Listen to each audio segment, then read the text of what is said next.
আসসালামু আলাইকুম ওয়া রাহমাতুল্লাহ। আলহামদুলিল্লাহি রাব্বিল আলামিন ওয়া সালামুন আলাল মুরসালিন ওয়ালহামদুলিল্লাহি রাব্বিল আলামিন।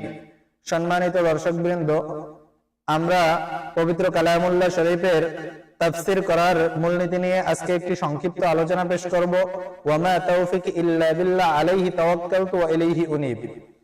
সম্মানিত দর্শকবৃন্দ, শেখ আব্দুর রহমান বিন মুবারক আলী তাফসীরুল কুরআন বিল কুরআনের মধ্যে তাফসীর করার 5টি মূলনীতি এনেছেন, আর তা হলো তাফসীরুল কুরআন বিল কুরআন, তাফসীরুল কুরআন বিস সুন্নাহ, তাফসীরুল কুরআন বি আকওয়ালিস সাহাবা, তাফসীরুল কুরআন বি আকওয়ালিত তাবিঈন, তাফসীরুল কুরআন বিমা তাকতাদিহিল লুগাতুল আরাবিয়্যাহ।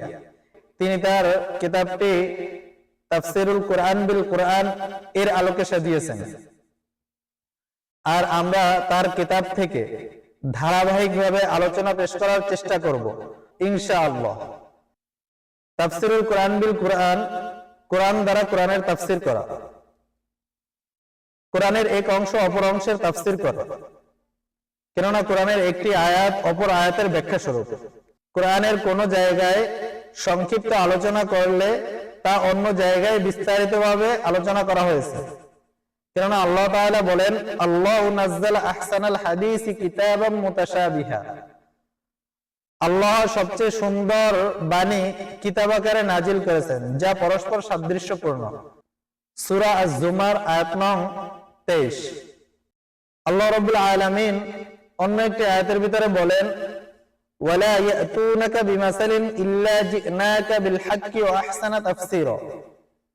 তারা আপনার কাছে এমন কোন সমস্যা নিয়ে আসে না যার সঠিক সমাধান ও সুন্দর ব্যাখ্যা আমি আপনাকে দেইনি। সূরা আল ফুরকান আয়াত নম্বর 33। তাই প্রিয় বন্ধুগণ, আল্লাহ রাব্বুল আলামিন কোরআনের মধ্যেই সকল ব্যাখ্যা বা বিশ্লেষণ বা সকল উদাহরণ আমাদের জন্য পেশ করেছেন। আমরা যদি তা একটু চিন্তা ভাবনা করি বা গবেষণা করি, তাহলে তা আমাদের কাছে স্পষ্ট হয়ে যাবে। আর আমরা দৈনন্দিন জীবন এবং পারিবারিক জীবন, সামাজিক জীবন, রাজনৈতিক জীবন প্রত্যেকটি পদক্ষেপ নিয়ে কোরআনের দিক নির্দেশনা স্বরূপ আলোচনা পেশ করব ইনশাআল্লাহ। আজকের ভিডিও এখানেই শেষ করছি। ওয়া আখিরু দাওয়াহুম আনিল হামদুলিল্লাহি রাব্বিল আলামিন ওয়া নি'মা আজরুল আমিলিন। আর আমলকারীদের প্রতিদান কতই না উত্তম।